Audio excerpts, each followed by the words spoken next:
귀한 은혜가 사모하는 여러분들 가운데 충만하기를 주의 이름으로 축원합니다. 오전에 전능하신 하나님이 나의 하나님이다. 전능하신 하나님이 나의 하나님이 되도록 해라. 한마디로 그런 말씀을 드렸지요. 거기에 붙여서 생각을 하시면 아마 은혜가 더 충만할 줄 분명히 믿습니다. 이 세상 살아가면서 염려하실 거 많죠. 염려를 안 하고 싶어도 자꾸 염려거리들이 우리 앞에 놓여져 있습니다. 그래서 어쩌면 우리 인생은 염려의 연속, 또 염려하다 보니까 한숨의 연속, 그것이 아마 우리의 인생이다라고 생각이 되어집니다. 그런데 오늘 본문을 통해서 하나님께서 우리에게 많은 염려, 오히려 하지 말라 성경이 많은 부분에서 기록하고 있죠. 염려하는 것 자체를 좋아하시지 않습니다. 전능하신 하나님, 그분이 나의 하나님인데 뭘 염려하는 거예요. 근데 오늘 주님께서 우리에게 염려하라라고 이야기를 합니다. 염려하라고 말씀하시면서 왜 염려하라고 그럴까? 근데 차원이 달라요. 세상 염려하지 말라는 거고요.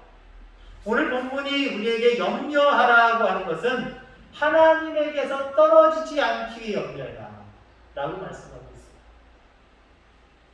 우리의 염려가 이 염려만 있으면 됩니다.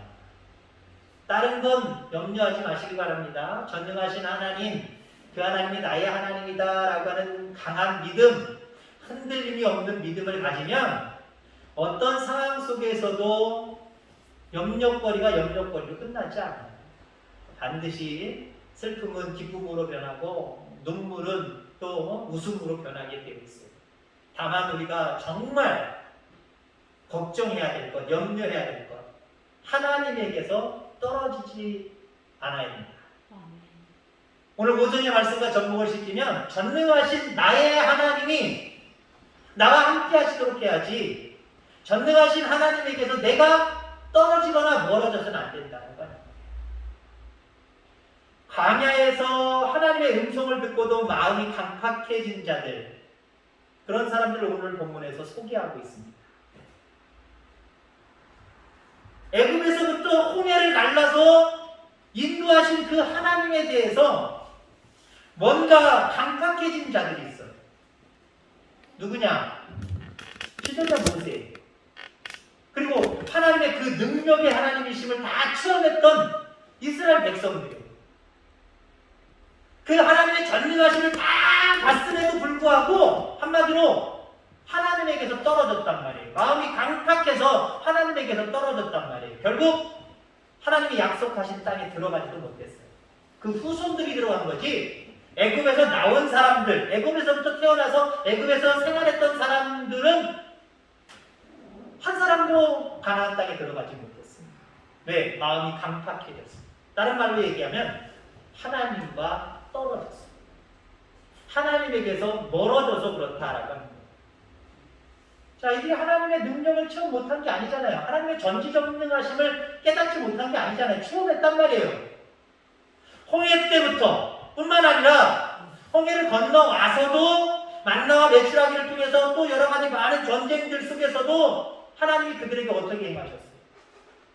목이 마를 때마다 또 반석에서 물을 내시기도 하고 많은 기적과 표적, 구름기둥과 불기둥으로 인도하시기도 하고 하나님의 그 능력, 전능하심을 체험했음에도 불구하고 중요한 것은 그들이 그 믿음에서 떨어져 나갔다는 거예요. 멀어졌다는 거예요. 멀어진 결과는 마음이 강팍해지는 거예요. 하나님에 대해서 강팍해지는 거예요. 안 믿어도 돼. 기도 안 해도 돼. 찬송 안 해도 돼. 예배 안 믿어도 돼. 교회 안 가도 돼. 마음이 점점 강팍해지는 거예요. 결국 그 강팍해진 결과는 하나님 나라에 들어가지 못해요. 가나안 땅에 들어가지 못해요. 자, 그래서 오늘 본문 말씀은 우리가 하나님에게서 떨어지지 않기 위해서 항상 깨어 있어야 될 두 가지를 우리에게 말씀을 하고 있습니다. 그렇습니다. 장담하지 마세요. 나는 믿음에서 떨어지지 않아. 나는 하나님에게서 절대 떨어지지 않아. 때로 목회자와 얘기하면 절대 목사님 걱정하지 마세요. 나는 하나님 곁에서 떠나가지 않습니다. 믿음에서 떠나지 않습니다. 라고 이야기해요. 근데 많은 경우 체험은 못했지만 그렇게 말씀하시고 호언장담하신 분들 중에 몇 달 안 되고 몇 년 안 돼서 믿음에서 떨어진 분들 종종 봤어요. 많이는 안 봤지만 종종 봤어요. 믿음은요, 내 호언장담으로 되는 일이 아니에요. 깨어 있어야 됩니다. 항상 깨어 있어야 되는데 오늘 어떤 모습으로 깨어 있어야 될 것인가 두 가지를 말씀을 하고 있죠. 하나님에게서 떨어지지 않기 위해서 두 가지 깨어 있어야 될 것이 있다. 두 가지 교훈을 얻어야 된다. 그게 뭐냐면 서로 권면해야 된다. 서로 권면해야 된다. 그리고 두 번째는 확신한 것을 끝까지 견고히 잡아야 된다. 그러면 하나님께서 멀어지지 않는다는 거죠. 여러분들, 하나님에게서 멀어지지 않기를 주의 이름으로 축원합니다. 하나님에게서 떨어지지 않기를 바랍니다. 이거 염려하세요. 주님 부르시는 그 순간까지 이거 염려를 계속 가지고 가셔야 돼요. 다른 염려는 훌훌 털어버리시고요. 내가 하나님에게서 떨어지지 않게 하여 주옵소서 늘 하나님한테 기도하고 이거 염려하면서 어떻게 해야 될까? 어떻게 해야 될까? 하나님에게서 떨어지지 않게 어떻게 해야 될까? 자, 그 첫 번째, 좀 전에 말씀드린 대로 서로 권면해야 됩니다. 13절에 오직 오늘이라 일컫는 동안에 매일 피차 권면하여 너희 중에 누구든지 죄의 유혹으로 완고하게 되지 않도록 하라 라고 이야기를 합니다. 친구가 좋은 것은요, 순간순간마다 서로 힘을 북돋아 주기 때문이에요. 때는 냉정하게 야 너 그러면 안 돼 라고 우리에게 이야기해 주기 때문에 진정한 친구는요, 때로는 좋은 것만 얘기할 수 없잖아요. 너 그러면 안 돼, 너 이래서는 안 되겠다 라고 똑바로 얘기해 주면서 똑바른 길을, 바른 길을, 성공의 길을 걸어가게 좋은 친구가 옆에 있다고 한다면 그 사람은 행복한 사람이에요. 신앙도 마찬가지입니다. 신앙에서 떨어지지 말아야지 라고 하는 내 의지, 나 혼자만의 힘으로 되는 일이 아니에요. 그 옆에 분들이 얼마나 귀한 건데요. 옆에 분들이 얼마나 귀한 건데요.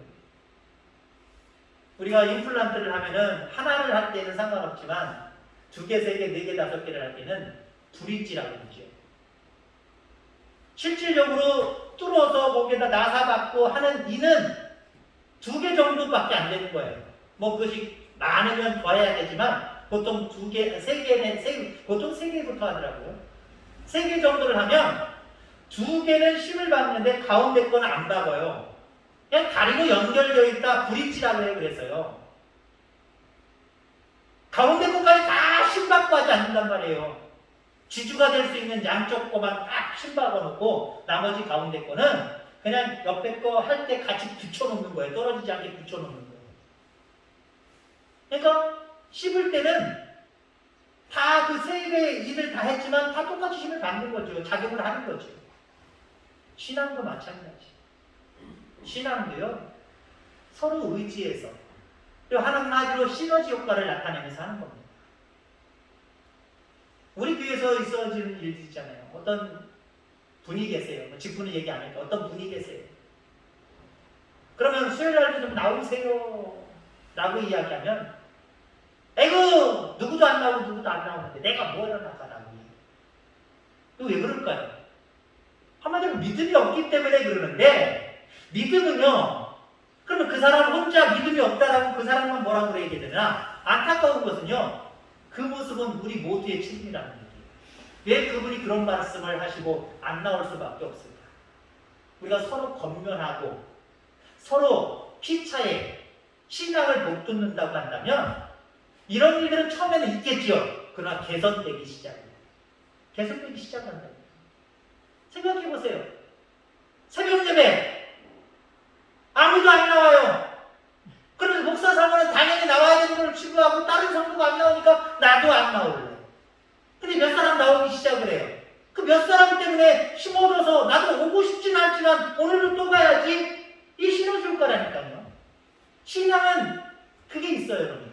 왜? 교회라고 하는 그 자체가 한 사람을 얘기하는 게 아니라 구원받은 무리를 얘기하고, 하나님은 하나님 혼자 행하실 수 있지만 제자들에게 다 맡기시잖아요. 신인협력이라고 해요. 신인협력. 하나님의 능력이 없으셔서가 아니라 하나님 혼자 하실 수 있는 일도 툭 던져놓고 니들이 한번 해봐 라고 던져놓으세요. 전도로 이왕이면 많은 곳에 가서 전도시키려면 12제자들 한 사람씩 딱 보내면 되잖아요. 하나님 능력 주면 되잖아요. 귀신을 내어쫓고 병 고치는 능력을 줘서 보내긴 보냈지만 하나님 둘씩 보내셨어요. 왜 둘씩 보내실까요? 혼자는 외로워 둘이 갑니다. 외로워서 그랬을까요? 그것도 물론 있지요. 근데 혼자보다는 둘이 함께해야 되는 거예요. 밤길을 혼자 가려고. 무서움 많은 저같이 무서움 많은 사람이 어렸을 때 밤길을 혼자 간다고 생각해보세요. 그 무서움과 누가 옆에 있는데 그 옆에 있는 사람이 아버지다 엄마다라고 생각해보세요. 힘센 장수 같은 사람이다. 등치 좋은 싸우면 밀리지 않는 사람이다라고 생각해보세요. 그러면요 혼자 갈 때의 두려움과 둘이 갈 때의 그 두려움은 달라요. 완전히 차원이 달라요. 신앙은 그런 거예요. 하나님 그렇게 만드셨어요. 신앙이 혼자 하는 것이다 라고 생각하셨으면 하나님도 교회를 저 산속에다 만들어주셨을 것 같아요. 그래서 교회를 찾으면 다 산속에 틀어박혀 있지 않을까 생각이 들어집니다. 근데 하나님은요 그렇게 하지 않으셨어요. 견해산에 올라가셔서도 지향현상을 따라간 제자들에게 보여주셨죠. 그 두 명의 제자들이 뭐라고 그랬어요? 여기다 초막 셋을 짓고 그냥 여기서 우리 삽시다. 너무 좋았어요. 하나님이 나타나시는 현상, 조상들과 함께 나타나시는 현상을 보여줄 때 거기가 천국이었어요. 너무 좋았어요. 그러니까 내려가지 말고 여기서 주님과 우리 둘이 셋이서 같이 여기서 살아갑시다. 여기가 좋습니다. 라고 이야기했습니다. 그때 예수님이 내려가자고 그랬죠. 왜 내려가자고 그랬어요? 우리의 복음을 듣고자 하는 많은 무리들이 있다. 동네마다 가서 복음 증거해야 됩니다. 그렇게 말씀하셨어요.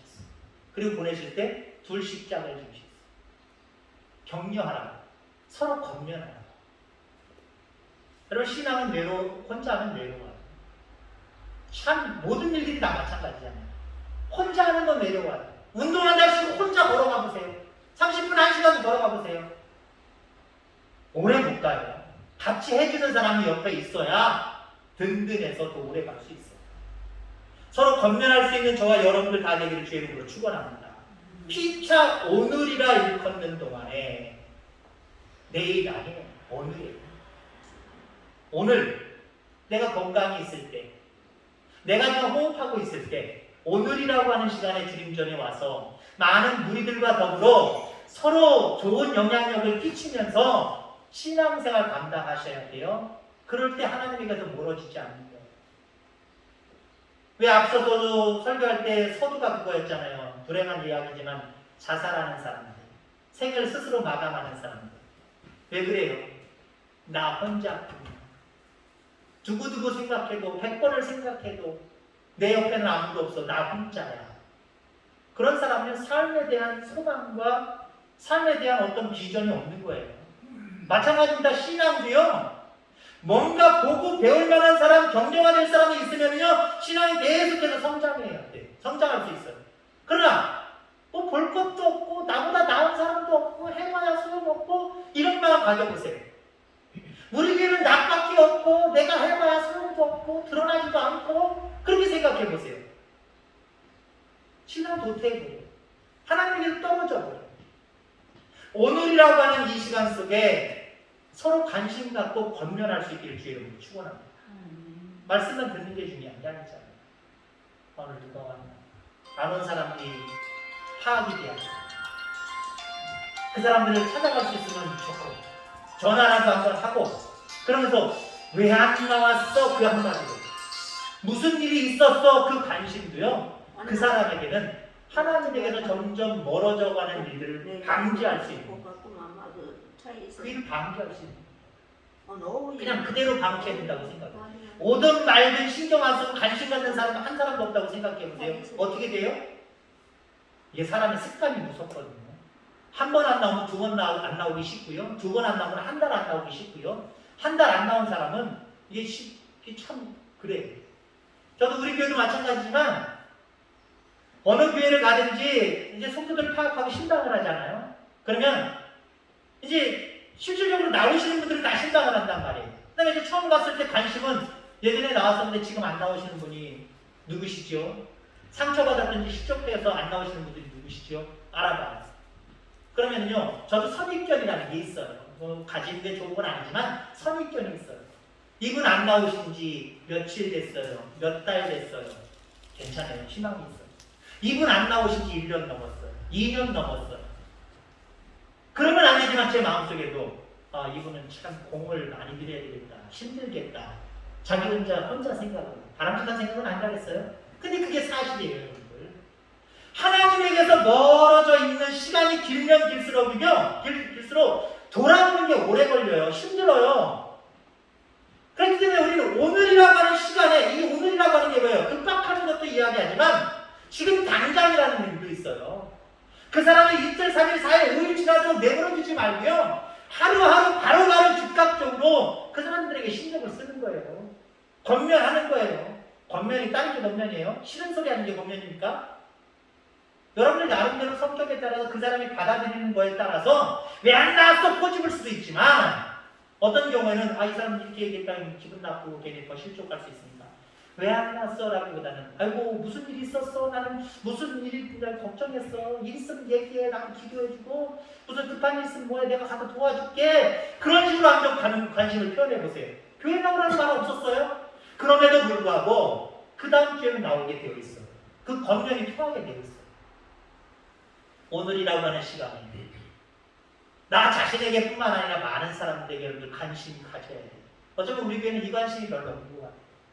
그냥 나 혼자 내가 드리고 싶은 시간에 드리고 싶은 날만 그냥 나만 나가면 되지 라고 하는 신앙을 가지고 있는 거예요. 여러분들도 떨어지기 죄송한 편이에요. 여러분들도 하나님께 떨어지기 쉬워요.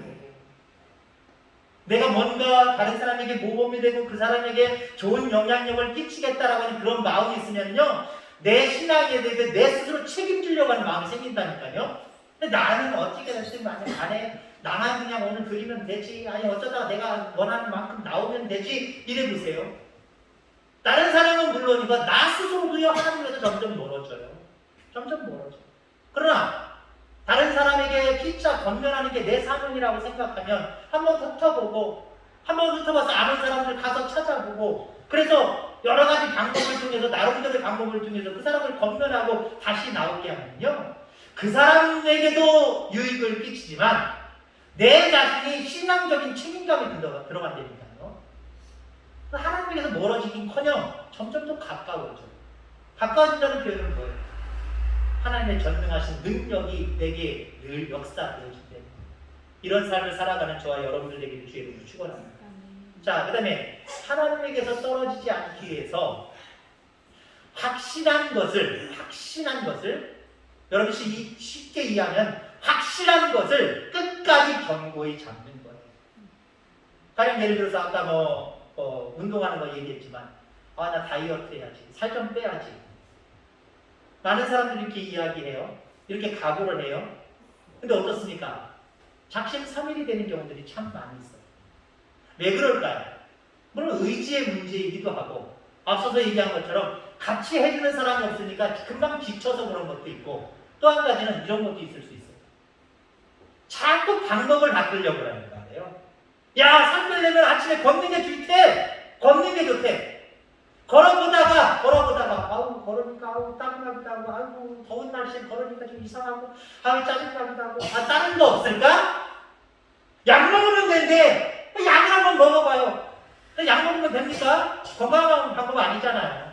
또 안 돼요. 잘 안 되고 포기가 돼요. 약도 말면 걸릴 때도 있어요.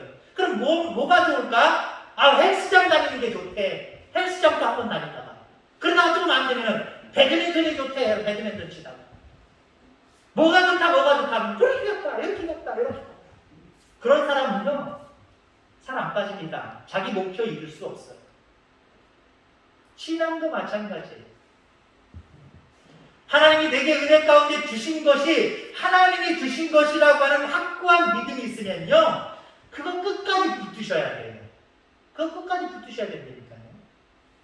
야, 내가 믿음이 어떻게 하면 잘할 수 있을까? 어떤 분이 얘기하기를 새벽 예배 나와서 기도하면 된다는데 내가 새벽 예배 작정하고 다녀봐야지.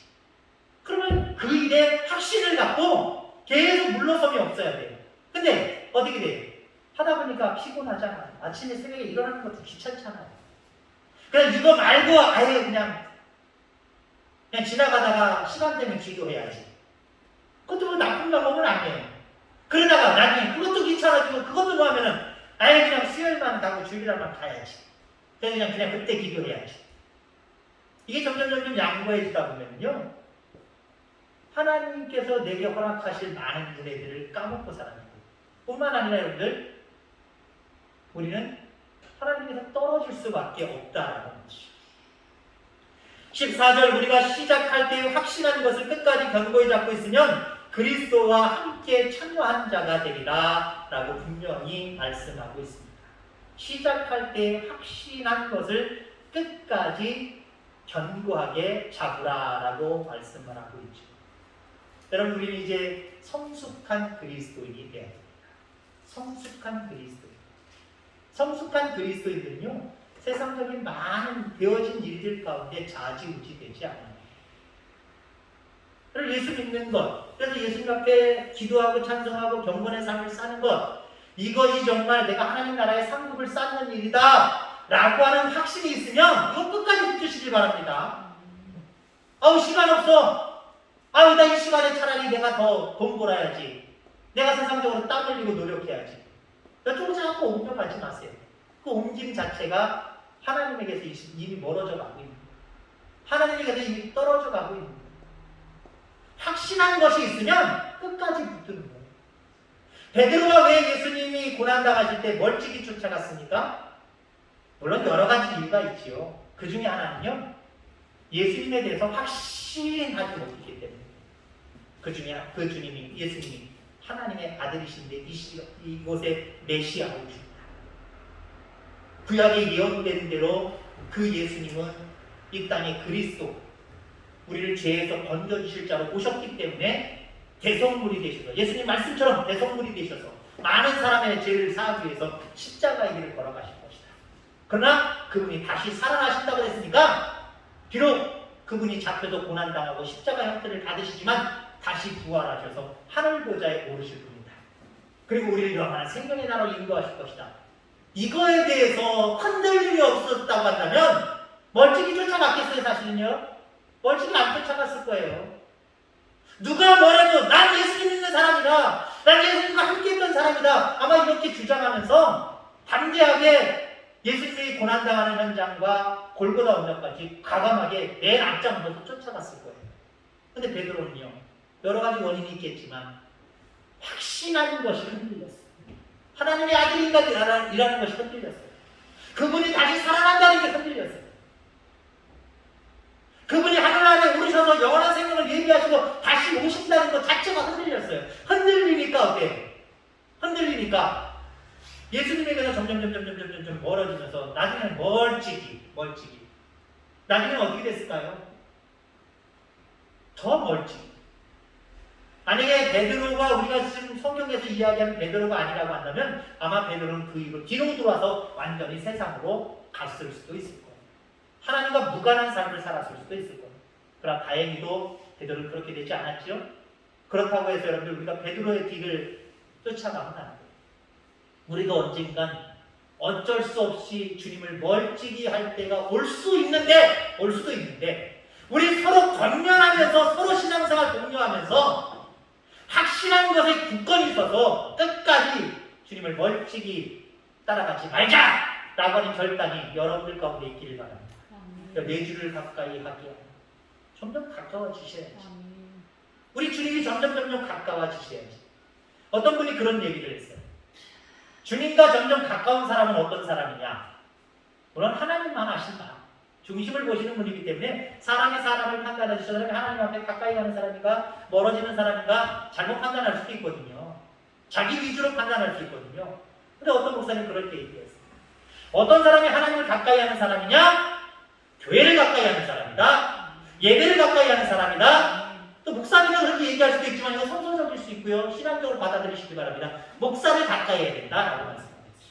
근데 요즘 날 많은 그리스도인들 특별히 하나님에게서 떨어져 나가서 멀찍이 쫓아가는 신앙인들, 종교인들 한번 바라보세요.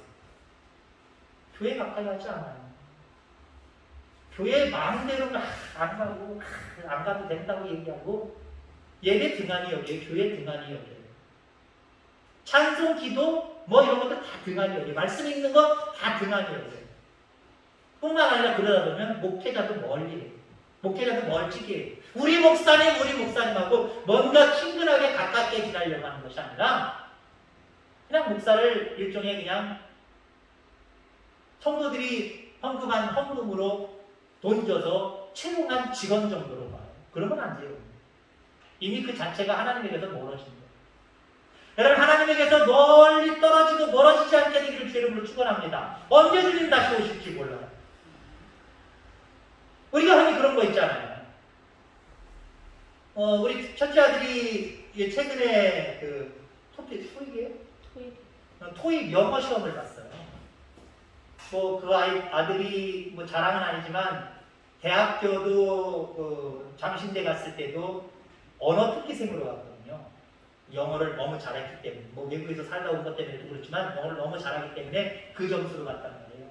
근데 그게 유효 기간이 1, 2년밖에 안 돼요. 그러니까 요번에 또 군대 갔다 와서 또 제대하면서 여러 가지 준비를 하면서 그 시험을 치르게 됐습니다. 치르게 됐는데 그냥 우리가 문제, 예를 들어 100문제에 맞춰서 10개 틀리고 90개 맞으면 90점이다 이렇게 나오는 게 아니에요. 거기 시험 그날 시험 본 사람이 여기 100명이잖아요. 100명인데 내 점수가 80점밖에 안 돼요. 맞춘 걸로 따지면 80점밖에 안 된단 말이에요. 근데 그 80점 맞은 사람이 진짜 결과로 나올 때는 95점으로 나올 수 있어요. 왜 그런지 아십니까? 상대평가입니다. 내가 80점밖에 시험지로만은 80점 맞았지만 여기 온 사람들의 수준으로 바라볼 때는 그 사람이 95점 정도의 수준이 되는 거예요. 그럼 95점이 내려져요. 실질적으로. 하나님이 하나님의 나라에 들어갈 사람과 그렇지 못할 사람들을 아마 어딘지 우리는 알 수 없지만 딱 끊으실 것 같아요. 우리의 수준을 딱 끊으실 것 같아요. 그건 알 수 없어요. 목회자도 몰라요. 어디까지 부끄러운 구원을 받고 어디까지는 구원도 받지 못하고 주여 하지만 지옥에 갈 수 있을까요? 알 수 없어요. 제가 또 그걸 이야기할 수 없어요. 돌아가신 분들 장례 치를 때 이분은 천국 가셨습니다. 이분은 지옥 가셨습니다. 저도 잘 모르겠어요. 왜? 하나님의 기준을 내가 모르기 때문에. 그냥 언뜻 봐서 믿음이 있고 신앙생활 쭉 하셨으면 이분은 구원받았다 이런 확신이 있지만 어중간한 그런 성도들이 돌아가실 때 있잖아요. 어중간한 사람이 돌아가셨을 때 있잖아요. 이거 뭐라고 얘기할 수가 없어요. 하나님 그 어딘지 모르면 딱 자르실 거란 말이죠. 자르실 때 저는 그렇게 생각해요. 하나님을 가까이 한 순서대로 어느 정도 요 정도는 원칙이다라고 생각하시면 딱 거기서 끊으실 것 같아요. 그러면 여러분들 하나님 가까이 해야 될까요? 말아야 될까요? 하나님 가까이 하셔야 된다니까요. 하나님께서 내 앞에서 끊으실지 내 저쪽 뒤에서 끊으실지 여러분 장담할 수 있어요? 저도 장담 못해요.